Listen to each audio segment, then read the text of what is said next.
हमारे एक मेंबर पूछते हैं, can you specify if a patient having chest pain for 2 weeks how many ECGs and troponin I is done to rule out cardiac damage or heart attack?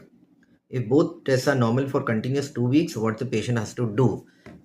तो उनका ये पूछना है कि अगर किसी को चेस्ट पेन हो रहा है या हार्ट अटैक हो रहा है तो ऐसे व्यक्ति में ईसीजीज कितने बार करने चाहिए और ट्रोपोनिन वाला टेस्ट कितने बार करना चाहिए। तो अपने मेंबर्स की जानकारी के लिए मैं बता दूं, ये ट्रोपोनिन क्या होता है। ट्रोपोनिन एक ऐसा टेस्ट होता है जो हम उस समय करते हैं जब किसी को चेस्ट पेन हो और हमें डाउट हो कि ये हार्ट अटैक का पेन हो सकता है। और जैसे कि मैंने बताया कि हार्ट अटैक में हार्ट को डैमेज होता है और ये ट्रोपोनिन का टेस्ट हमें ये बताता है कि हार्ट को कोई डैमेज है या नहीं। अगर ये पॉजिटिव आता है टेस्ट तो उसका ये मतलब है कि उस व्यक्ति को ये जो चेस्ट पेन हो रहा है वो हार्ट अटैक का पेन है।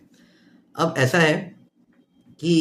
जब आप पूछ रहे हैं कि कितने बार ये करवाना चाहिए, तो सबसे पहले तो जैसे ही कोई व्यक्ति चेस्ट पेन वाला व्यक्ति कार्डियोलॉजिस्ट के पास जाता है या फॉर दैट मैटर किसी भी डॉक्टर के पास जाता है, तो वो डॉक्टर उनका ईसीजी और अगर उन्हें लगे तो ट्रोपोनिन का जो टेस्ट है वो तुरंत करेगा जैसे ही वो एक बार पेशेंट को देख लेते हैं। इसके बाद इसे कितना बार रिपीट करना चाहिए, चाहे वो ईसीजी हो या ट्रोपोनिन का ब्लड टेस्ट हो, ये दोनों इस पर डिपेंड करता है कि ये जो पहला टेस्ट किया गया, पहला ईसीजी या पहला ट्रोपोनिन का जो टेस्ट किया गया है उसके क्या रिजल्ट, क्या रिपोर्ट आए हैं। कभी कभी एकदम शुरुआती जो टाइम होता है हार्ट अटैक का, उसमें हो सकता है कि ईसीजी या ट्रोपोनिन का टेस्ट नॉर्मल आए, क्योंकि नॉर्मली हार्ट अटैक होने के करीब 6 घंटे के बाद ये ट्रोपोनिन का टेस्ट पॉजिटिव आता है। उसी तरह जब शुरू में चेस्ट पेन शुरू होता है तो हो सकता है इनिशियली ईसीजी नॉर्मल हो, बट बाद में किए हुए ईसीजीज एबनॉर्मल आ सकते हैं। तो ऐसे सिचुएशन में बहुत बार हम क्या करते हैं, या तो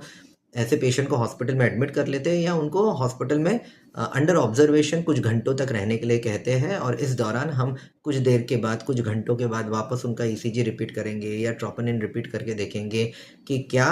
इन इनकी ये टेस्ट कुछ एबनॉर्मल हो रही है या नहीं, एंड डिपेंडिंग ऑन दैट फिर आगे का डिसाइड किया जाता है कि क्या ट्रीटमेंट देना चाहिए। और ऐसी सूरत में बहुत बार जो हार्ट अटैक के लिए जो बेसिक इनिशियल थेरेपी दी जाती है, जैसे डिस्प्रिन के टैबलेट या कोलेस्ट्रॉल कंट्रोलिंग मेडिसिन, वो भी हम दे देते हैं बाय द टाइम वो पेशेंट ऑब्जर्वेशन के हॉस्पिटल में है तब तक।